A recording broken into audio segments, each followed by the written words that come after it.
Hello, Miles to Go, Chapter 53 and Epilogue. I asked myself what Mikhail would tell me to do, and I knew exactly what she'd say. Get off your butt, pick up your pack, and get walking. Alan Christopherson's diary. The next morning, I lay in my hotel bed looking at the ceiling. For the first time since I set foot on my journey, I knew exactly why I was walking. My journey wasn't an escape from my past. It was a bridge to my future, and each small step was an act of faith and hope, affirming to myself that life was worth living. And with that simple revelation, the weight was gone. The heaviness of my despair and self-pity. It was time to get on with what I'd committed to do and stop feeling sorry for myself. It was time to stop asking what I could take from life and learn what life was asking of me. I opened my map out on the bed and drew a path with my finger. It was time to head somewhere warm. Time to move south. My next target was Memphis, Tennessee. I shaved, grabbed my backpack, and headed out of the hotel. I was committed again to my next destination.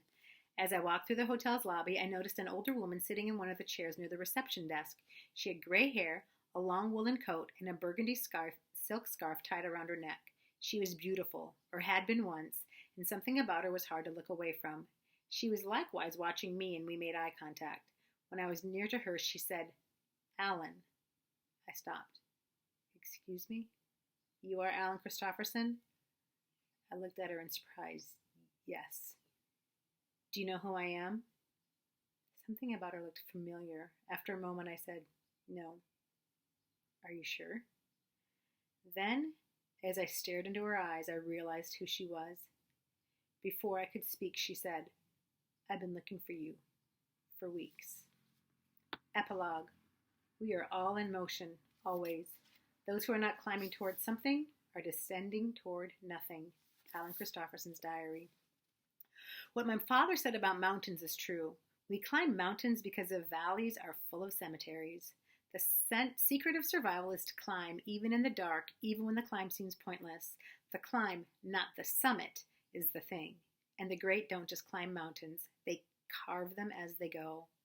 Korczak's dream was an impossible one. That one man could sculpt a mountain. I can only imagine the barbs and insults of Korczak's critics, and he had galleries of them.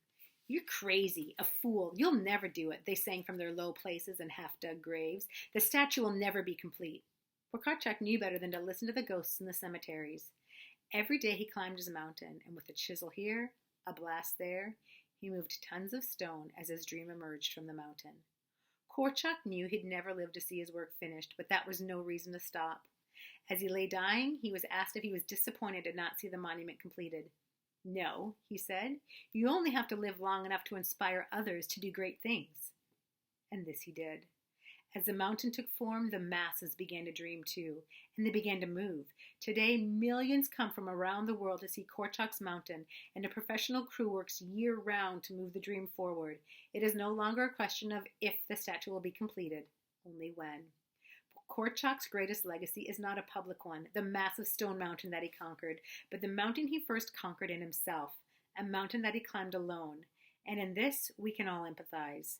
For there are moments in all lives, great and small, that we must trudge alone our forlorn roads into infinite wilderness to endure our midnight hours of pain and sorrow, the Gethsemane moments, when we are on our knees or backs, crying out to a universe that seems to have abandoned us.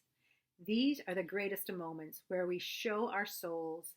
These are our finest hours.